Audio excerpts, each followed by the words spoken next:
À nous deux, les candidats. Les 3 premiers qui arrivent à 9 points sont qualifiés pour la suite. Le 4e est éliminé. Première question. Nous sommes en 1555. Quel est cet astrologue, ce médecin? Guillaume? Ambroise Paré. Ah non, né à Saint-Rémy-de-Provence. Qui publiait ses prophéties? Oui, Jacques? Nostradamus. Bien sûr. Mais qu'est-ce qui se passe, Guillaume? Il publiait ses prophéties dans l'ouvrage Centurie astrologique. Michel de Notre-Dame, dit Nostradamus, d'accord. Donnez-moi ce pays imaginaire ayant donné naissance à la coutume des mâts, chargé de victuailles au sommet, et qui est réputé, oui, Guillaume? Le pays de Cocagne. D'accord, pays de Cocagne, réputé pour l'abondance de sa nourriture, c'est bon.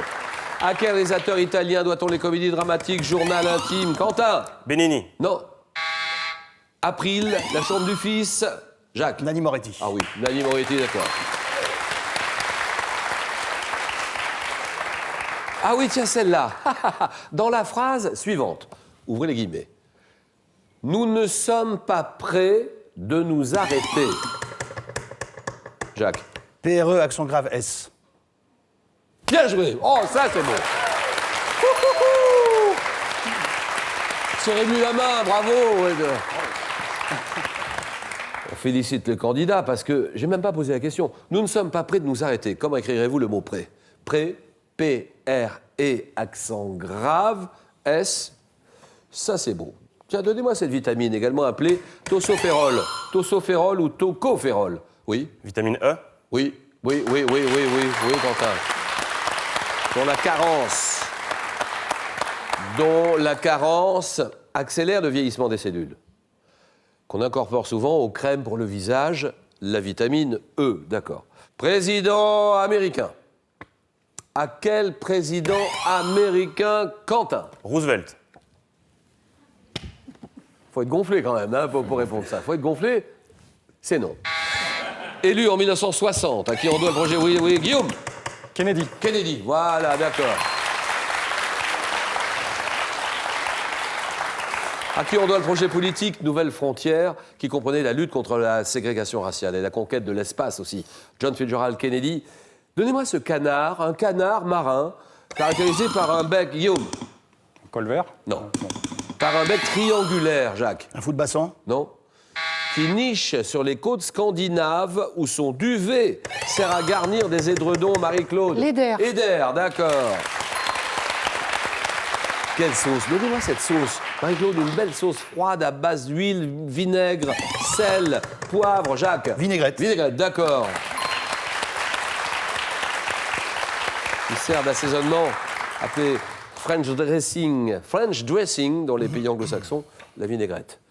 Alors la région de la Tarentaise. La Tarentaise, quelle appellation touristique est donnée aux vallées des Ménuires? Méribel, oui Guillaume? Les Trois-Vallées. Oui, et Courchevel, d'accord, les 3 vallées. Attention mes amis, j'accélère. Quel homme de lettres français, auteur de La Reine morte? La Reine morte écrivait que l'idéal... Oui. Monterland. Monterland, d'accord. Qui écrivait que l'idéal de la femme... Qui écrivait que l'idéal de la femme est d'être servie dans les petites choses et de servir dans les grandes. Monterland. Plante, quelle est cette plante aux fleurs jaunes ou pourpres qui doit son nom, Jacques? Le mimosa. Au clou de girofle dont elle évoque le parfum. Oui, Quentin? Le giroflier. C'est non. Là, Guillaume? La giroflée. La giroflée. Exactement. Marie-Claude, vous l'aviez? Oui.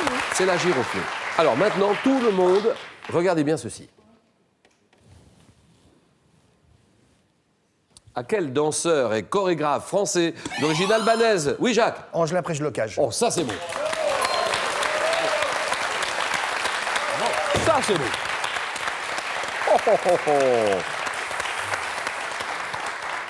Comment s'appelle-t-il? Angelin Prèche-Locage. Ayant établi sa compagnie à Aix-en-Provence, à qui on doit le ballet Blanche-Neige en 2008, et vous pourrez admirer ce costume jusqu'au 6 mars 2016 au Centre national du costume de scène de Moulins. Moulins, c'est le département de l'Allier. Il y a un beau centre national du costume, des costumes de scène. Et le centre célèbre le 30e anniversaire de la compagnie du chorégraphe en exposant les costumes de ses ballets les plus emblématiques. Une dernière fois, son nom, Angelin? Angelin Prèche-Locage. Voilà. Alors, à l'automne 2015, football. Automne 2015, quel footballeur suédois, est devenu le meilleur... Ah là, Guillaume. Ibrahimovic. Voilà, d'accord, bien joué.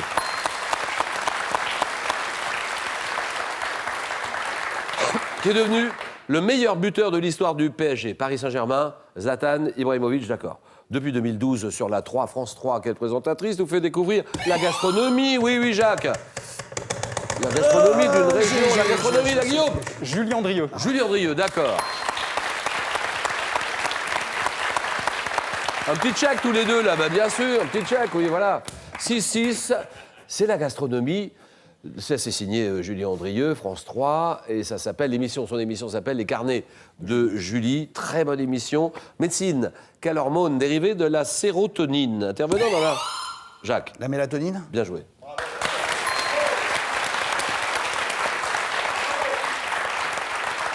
Et intervenant dans la régulation des rythmes biologiques, qui est parfois appelée hormone du sommeil, la mélatonine, d'accord. Donnez-moi ce mammifère à la queue aplatie. Quentin. Le castor. Castor, d'accord. À la queue aplatie, aux pattes palmées, qui est le plus gros rongeur de l'hémisphère nord. Castor. Quel type de monument funéraire? Somptueux, grande dimension, Guillaume? Un columbarium? Non, ça c'est non. Non, alors là, Marie-Claude? Le Taj Mahal? Et non. Qui doit son nom à un roi? Un roi, oui, Quentin? Le tombeau. Non, un roi de l'Antiquité, là vous l'avez, Jacques? Le mausolée? Mausolée, de Mosole, du roi Mosole, d'accord. Attention, Guillaume. Jacques accentue la pression. Donnez-moi cet état. Quel état situé entre l'Ukraine et la Roumanie a pour capitale, Guillaume? La Moldavie. Moldavie, d'accord, ça c'est beau. Bravo. Capitale Chisinau. Chisinau ou Chisinau, c'est la Moldavie, d'accord. Au Moyen-Âge, quel musicien différent du trouvère et du troubadour? Oui, oui. Troubadour. Le Trouvère. Ah, Non, c'est non. Qui récitait, oui, Quentin? Le ménestrel. Ménestrel, d'accord. Qui récitait, qui chantait des vers en s'accompagnant d'un instrument? C'est le ménestrel. Quel type de pêche à peau lisse dont le noyau adhère à la peau? Oui, Guillaume? Le brugnon. Brugnon, d'accord, il l'a. Contrairement à la nectarine, on récolte ce brugnon dès le mois de juillet. Alors là, Jacques et Guillaume au coude à coude. Physique. Quel adjectif qualifie la force? Quentin. Centripète. C'est oui. Très beau coup de Quentin. Alors là, magnifique. Il qualifie la force qui tend à rapprocher du centre par opposition à centrifuge. Donnez-moi cette boisson régionale, dégustée à la bolée, qui était su. Voilà, Quentin. Le cidre. Oui, bien sûr. Issu de la fermentation naturelle du jus de pomme, le cidre. En 73, quel chanteur français se demande qu'est-ce qu'il fait, qu'est-ce qu'il a? Oui, Guillaume. Vassilieu. Voilà, oui, ça y est, terminé.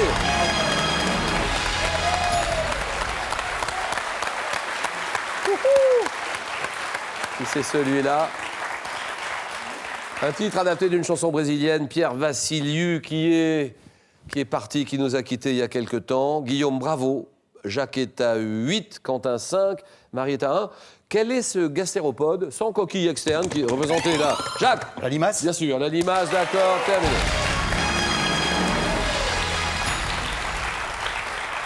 Représenté notamment par la loche, qui se nourrit de matière végétale en décomposition, feuilles vivantes, c'est la limace. Dans l'édition, et là 5 à 1, chaque question vaut 3 points. Dans l'édition, quel mot latin utilise-t-on pour signaler une faute survenue dans l'impression? Oui, Quentin.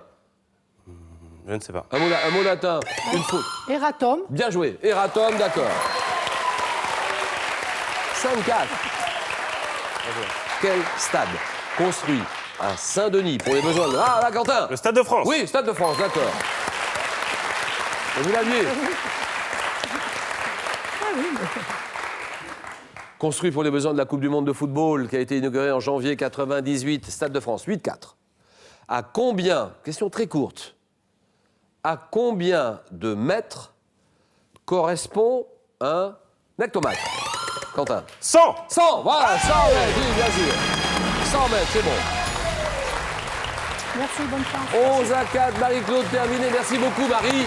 De rien. Merci beaucoup. Merci beaucoup, Merci. Marie-Claude. Merci. Bon retour à Aubière. Merci.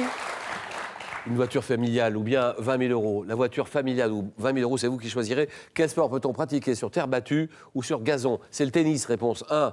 Pas du tout, c'est le cyclisme, réponse 2. 32-43, bien sûr. Par SMS, vous tapez 1 ou 2 au 7-10-20. Tirage au sort parmi toutes les bonnes réponses. Guillaume, Jacques, Quentin, le jeu.